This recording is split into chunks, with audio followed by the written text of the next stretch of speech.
8h25, avec ce face-à-face tant attendu, Elisabeth Lévy, Françoise Degois, ou dans le sens inverse, c'est pareil, je ne privilégie personne. C'est mieux que PSG-OM. L'insoumise Mathilde Panot, convoquée par la police dans le cadre d'une enquête pour apologie du terrorisme. Vous en avez parlé tout à l'heure, Françoise Degois.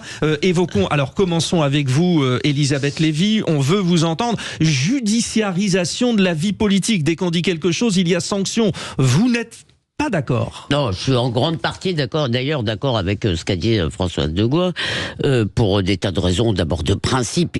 Il me semble qu'il faut aller le plus loin possible dans la liberté, c'est-à-dire y compris entendre des choses qui nous semblent abjectes. De même que nous demandons aux musulmans d'accepter des caricatures qu'ils pour eux sont absolument impensables, eh bien, je préfère répondre aux horreurs que dit Mathilde Panot que de la museler, ce qui ne sert à rien, parce qu'en plus, imaginez que la justice, parce que, si vous voulez, le communiqué est plus prudent, elle n'a pas été Daniel Obono, elle n'a pas dit que le Hamas était terroriste, mais c'est difficile de condamner des gens pour ce qu'ils n'ont pas dit.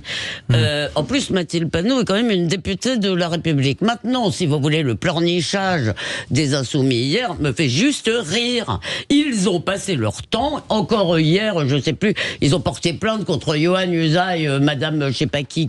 le journaliste de CNews, donc. Non, mais lui, je sais, mais qui a je porté précise, plainte? Je ne sais plus, ça c'est une députée, Mais c'est qui? Je ne sais plus, Oui, c'est pas grave. C'est pas grave. Voilà, ça me reviendra. Donc, c'est Rima Hassan.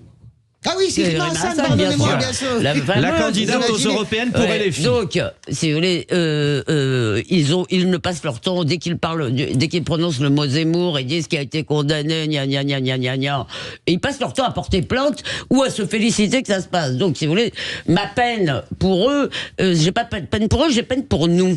J'ai de la peine pour la France, parce que cette question de la liberté est très importante, et pour répondre directement à votre question, c'est simple, est-ce que la loi Guesso a fait reculer l'antisémitisme? Parce que ce qu'on voulait combattre derrière le négationnisme, les propos antisémites, par exemple, l'apologie du terrorisme aussi. Voilà. Donc, et j'ajoute, en plus, que dans le cas de Madame Panot, qui est chef de groupe à l'Assemblée, ce qui me révulse personnellement, dans son cas, si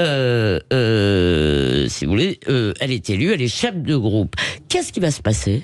En plus, je finis, qu'est-ce qui va se passer, Françoise, si la justice, comme nous le craignons ou pensons toutes les deux... Bien dans le micro, Elisabeth. Pardon, si la justice ne condamne pas Mathilde Panot, que vont-ils dire ces gens-là, qu'ils ont un brevet qu'ils ont un brevet de non-antisémitisme, en gros. Alors, Mathilde Panot répond en disant la justice bâillonne les expressions politiques, mais vous, Françoise Degois, quand par exemple Éric Zemmour a été condamné pour injure publique, vous étiez pour qu'il soit condamné?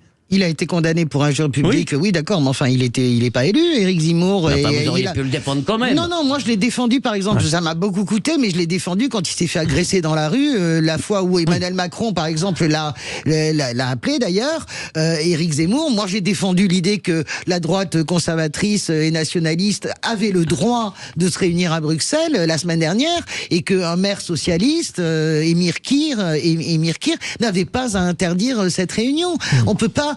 Encore une fois, je le redis, je ne peux pas être soupçonnable de partager 1 milliardième de ce que dit la France Insoumise sur le Proche-Orient.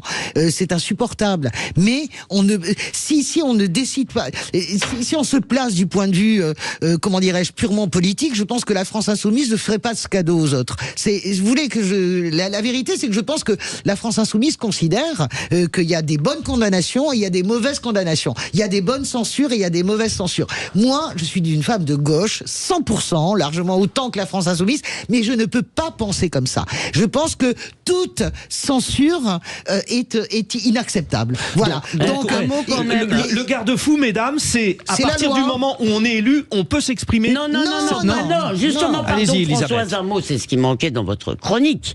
Et c'est ce qui manquait dans vos précédentes interventions. Oui, vous n'avez pas applaudi, mais je ne vous ai jamais entendu quand on traînait Zemmour au tribunal pour Pétain, pour ceci, pour cela. Je ne vous vous ai jamais entendu tweeter, je n'ai pas vu de tweet de vous disant c'est scandaleux, il faut...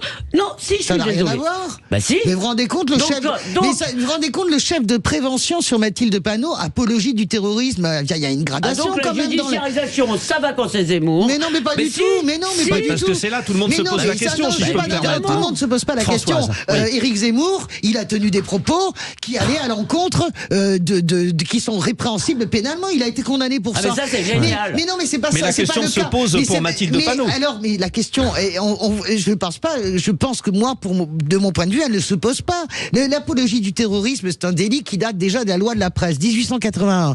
Il a pas 10 jours. Il a été renforcé en 2014. L'apologie du terrorisme, c'est donc véritablement. Mais non, mais c'est véritable. Moi, j'avais trouvé ça. Non, mais j'ai dû le tweeter que je trouvais ça débile d'avoir traîné Zemmour au tribunal pour Pétain. Excusez-moi. Là, ma mémoire me fait défaut. Je trouve ça complètement débile et crétin.